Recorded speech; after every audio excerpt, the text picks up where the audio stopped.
সালাম রহিল। এর আগে দুই শিল্পীকে অনেক টাকা পুরস্কার দিয়েছিল। পিছনে বসায় আছে কায়ুম ভাই। আমার হেলাল মাতবরের বন্ধু বান্ধবের প্রতি আবারও সালাম রেখে যায়। আমার যা প্রশ্ন ছিল আর গেছে জবাব দিয়া, দুইটা কথা আমার কাছে গিয়াছে রাখিয়া।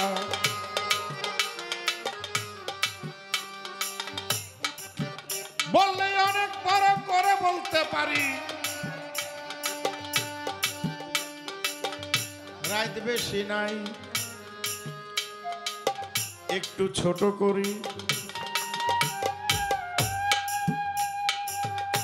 আমার খাজা বাবা একদিন শুয়ে নিদ্রা যায়,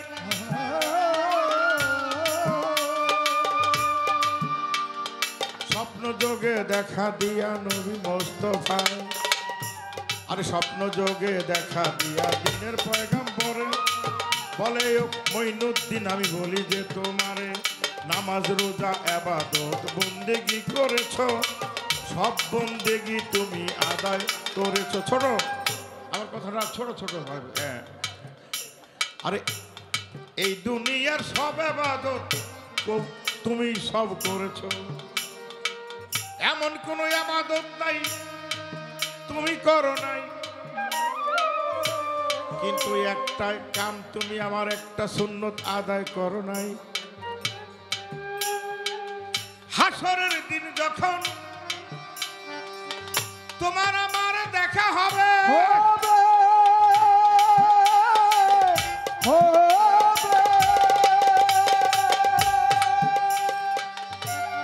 তোমার দিক থেকে মুখ ফিরিয়ে রাখবো আমি।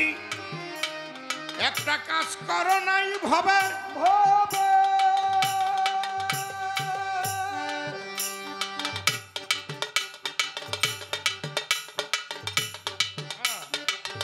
ছোট ছোট রাখবা, ঝুলেবে না, ঝুলেবে না। আমার একটা সুন্নত তুমি আদায় করো নাই। শুনো শুনো ও মঈনুদ্দিন তোমারে জানাই, কথা বলিয়া নবী গায়েব হইয়া গেল। খাজা বাবার ঘুম যখন ভাঙ্গিয়া গেল, ঘুম হইতে উঠে বাবায় ভাবে মনে মনে, কি সুন্নতটা আদায় আমি করলাম না ভুবনে। এমন কোন ইবাদত নাই আমি করি নাই, আমার দয়াল নবী বেজার যেন বুঝতে নাহি পাই। আমার নবী কয়, তুমি সব ইবাদত বন্দেগী করেছো, তুমি একটা কাজ করো নাই, আমার একটা সুন্নত তুমি আদায় করো নাই। সেই জন্য আমি হাসরের দিন তোমার প্রতি বেজার হয়ে থাকবো, অন্যদিকে তাকায় থাকবো। মঈনুদ্দিন সমস্ত ইবাদত বন্দেগী তুমি করেছো, ছোট একটা সুন্নতের জন্য আমি তোমার প্রতি খুব নারাজ। স্বপ্ন দেখা খাজা বাবা চিন্তা করলো, কি ইবাদতটা কি সুন্নতটা আমি আদায় করলাম না নবীর, যে যার জন্য আল্লাহর হাবিব দুজাহানের বাদশাহ পরপারের কান্ডারি কুল কায়নাতের রহমত রহমতুল লিল আলামিন আমার প্রতি নারাজ। খুঁজতে খুঁজতে খুঁজতে খুঁজতে একটা সুন্নত দেখে আদায় করে নাই।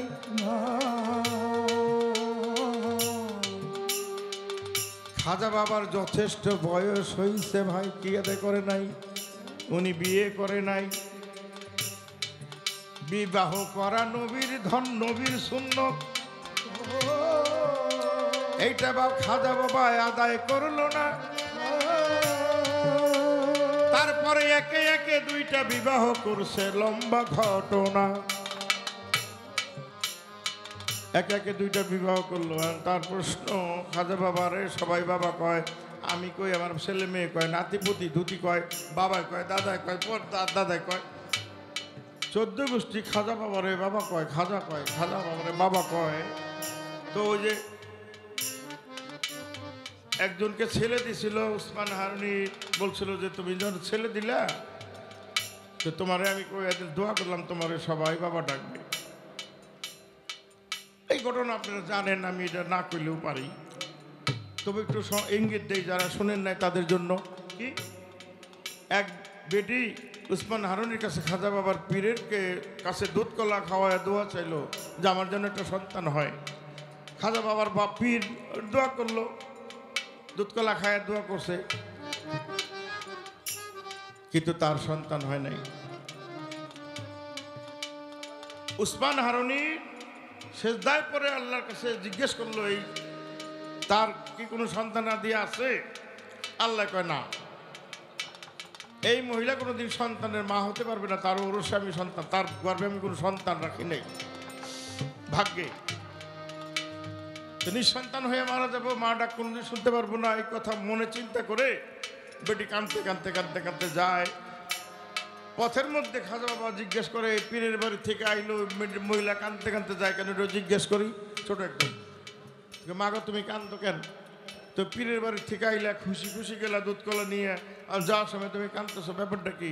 তো আমি পীর সাহেবের এই দুধ কলা খাওয়াইয়া কইলাম আল্লাহ আমার জন্য একটু দোয়া করতে, আমার কোনো সন্তান আদি হবে কি না। তো উনি না করে দিল যে আল্লাহ নাকি আমার কোনো সন্তান আদি রাখে নাই। পীরের ইজ্জত, পীরের সম্মান, পীরের সম্মানকে সমুন্নত রাখার জন্য আমার খাজা বাবা সেজদায় পড়ে আল্লাহর কাছে বলতেছে, আল্লাহ আমার বা ওর সে কোনো সন্তান আছে?